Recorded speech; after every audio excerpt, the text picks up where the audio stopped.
दोस्तों, आज की कहानी है खबरदार बड़ी बहू, जो तुमने मेरे सामान को हाथ भी लगाया तो। दोस्तों, कहानी शुरू करने से पहले अगर आपने चैनल को सब्सक्राइब नहीं किया हो तो कर लीजिए, ताकि आपके पास पहुंच सके हर नया वीडियो। देखो ना रिया, कितना कुछ जमा कर लेती है अम्मा जी अपने इस अलमारी में। कौन रखता है ये सब? पहले का जमाना कुछ और था, इतनी दुकानें नहीं होती थी तब।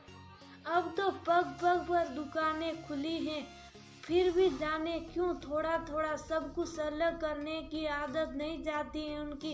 अपनी सास का बिस्तर और अलमारी साफ करते हुए वरदा जी बड़बड़ा रही थी। बहू रिया क्या कहती शुभ बात सास और उनकी सास यानी उसकी दादी सास के बीच की थी। किसी के बारे में कुछ कहती तो दूसरा नाराज हो जाए। रिया ने तो कुछ नहीं कहा, लेकिन आंगन में धूप सेक रही दादी जी की आवाज जोर से खनकी, खबरदार बहू रिया, जो मेरे सामान को हाथ लगाया, जो जहाँ है छोड़ दो वहीं। अरे तुम लोगों को क्या पता सामान को जतन करना क्या होता है? कभी जब फंसोगी तब पता चलेगा। कभी कभी कुछ सामान रसोई से अलग रखना भी जरूरी होता है। सास की बात सुन वरदार जी ने सारे छोटे बड़े डिब्बे रख दी अलमारी के कोने में। कौन हाथ लगाए? अगर कुछ भी हुआ तो इस उम्र में भी बेटे और पोते दोनों से शिकायत लगाएगी। ऊपर से बेटे और पोता दोनों वरदा जी पर बरस पड़ते और अब तो उनका पोता भी कर दादी के लिए उनसे झगड़ा कर लेता, भले शब्द बोलने आता हो या ना। तोतली भाषा में ही बड़ी दादी के लिए मोर्चा खोल लेता। अभी घर का सारा काम निपटा कर बैठी ही थी वरदा जी। रिया से कहकर चाय बनवाई और धूप में चाय का आनंद ले ही रही थी कि बेटे चिराग का फोन आया। हेलो माँ, कुछ लोग आएंगे रात के खाने पर बिजनेस डील के लिए। अरे पापा ने कहा है कि आप अपने देख रेख में खाना बनवा लीजिएगा और माँ सेल हो गए। कहते हुए चिराग ने फोन रखा तो वरदा जी एकदम अलर्ट मोड में आ गई। रात के खाने का मेन्यू सोचते हुए याद आया कि अरे महीने का राशन अभी नहीं मंगाया। फिर रिया को बुलाया, रिया को रात के खाने और राशन के बारे में बताया। रिया ने कहा कि माँ अब राशन का लिस्ट बनवाऊंगी और भेजूंगी, तो कब तक आए ना आए माँ क्या क्या बनना है उस हिसाब से राधा से कहकर जरूरत की चीजें मंगा लेते हैं। लिस्ट कल भेज दूंगी। हाँ यही करती हूँ, तू पेन कॉपी लेकर आ, मैं सामान लिखवा देती हूँ। रिया और वो ने मिलकर याद कर लगभग सारा सामान राधा को भेज नजदीक के दुकान से मंगा लिया। साथ में कुछ मिठाइयाँ और नमकीन भी। रात के खाने की विशेष तैयारी थी। मटर की कचौड़ी, बैगन का भरता, पुलाव, करेले का भरवा, शाही पनीर, दाल मखनी और वरदा जी के हाथों की विशेष चने की खीर, साथ में इमरती और रसगुल्ले। खाना टेबल पर लगवा दिया। वरदा जी ने खाना खाकर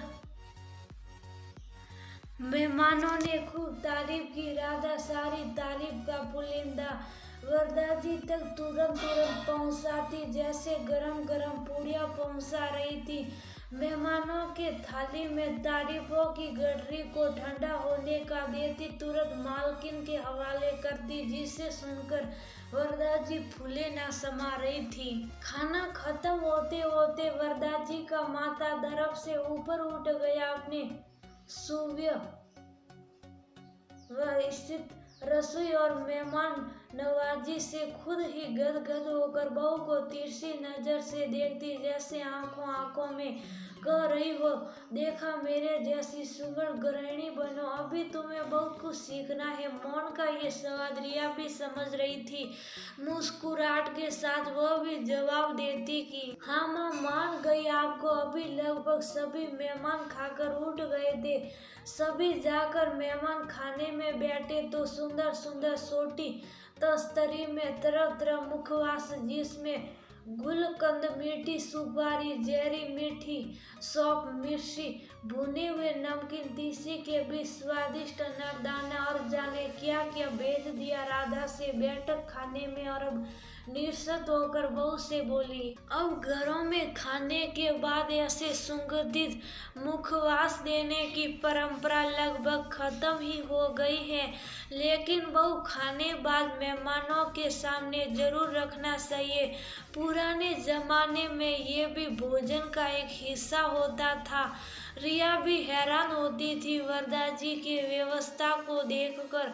सब कुछ एकदम सही, सटीक और सुव्यवस्थित, और कोशिश भी करती थी सीखने की। उसी पल में राधा लौटी। काकी, काका जी ने हरी इलायची मांगी है, एक मेहमान साहब को छोटी इलायची ही चाहिए सिर्फ। अच्छा रिया, देखो बेटा, तस्तरी में डालकर भिजवा दो। हाँ माँ, कह के गई। रसोई में इलायची का डब्बा खोला तो देखा सिर्फ 2 इलायची। भागती आई माँ, इलायची के डिब्बे में तो सिर्फ 2 इलायची है, और अब तो इतनी रात हो गई है, राधा को भेज ही नहीं सकते लेने, और कैसे मेहमानों के सामने सिर्फ 2 इलायची भेजे। रिया की बात सुन वरदाजी अवाक रह गई। सारे केक कराए पर पानी फिरने जैसा दिख रहा था। उधर बैग टक से आवाज आई, बहू पर धीरे से घुसाई। तुमसे इतनी बड़ी गलती कैसे हो गई रिया? रिया क्या कहती, गलती दोनों लोग की थी, लेकिन नहीं पता था कि कोई इलायची यूं मांग देगा। राधा किधर रह गई बेटा? बैठक से राघव जी की आवाज सुन घबरा गई वरदा जी। वो अब क्या करूं, क्या कहूं, इतने बड़े राजपाट में इलायची नहीं है। तभी दादी जी रसोई में आई, हाथ में छोटी सी डिब्बी जिसमें इलायची थी। ले राधा, तरस तस्तरी में डालकर दे आ मेहमानों को। मैं ना रहूं तो जाने क्या हो इस घर के इज्जत का। कहते हुए बहू को घूरते हुए देखा तो वरदा जी का सारा दर्द टूट कर बिखर गया, आंखें झुक गई। मैं जब रसोई से थोड़ा सामान निकाल कर अलग करती हूँ तो उस सामान को घर और रसोई में ना मान लेती थी, और वो सामान ऐसे ही गाड़ी वक्त में काम आता था। मानती हूँ कि अब डेग डेग पर दुकानें खुली गई तो क्या आज तो घर की इज्जत नीलाम हो जाती। सार इलायची के हवाले से वरदा जी क्या कहती, आज ही तो सास की डिबिया के खजाने पर सवाल उठाया था, और आज ही उन्हें सबक मिल गया। मेहमान चले गए तो राघव और चिराग ने आकर वरदा जी की खूब तारीफ की। अब दादी जी कैसे शुभ रहती, हाय इज्जत तो बसी है इस दुलारो देवी की वजह से बसा है, नहीं तो सारी इलायची पर तो घर की इज्जत गई है।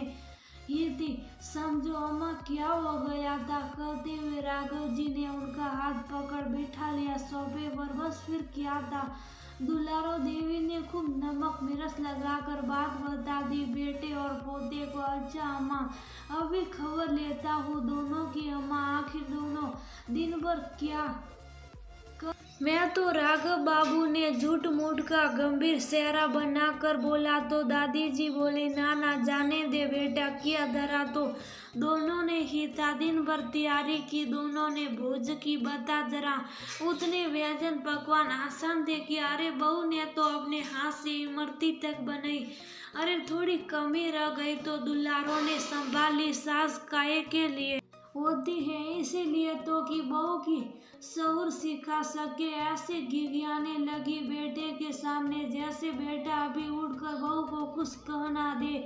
राघव जी खिलखिलाने लगे, अपनी अम्मा को बाहों में भरकर बोले, अच्छा अम्मा, अब तुम कहती हो तो माफ कर देते, नहीं तो आज वरदा जी की खैर ना थी। वरदा जी आकर सास के गले लग गई।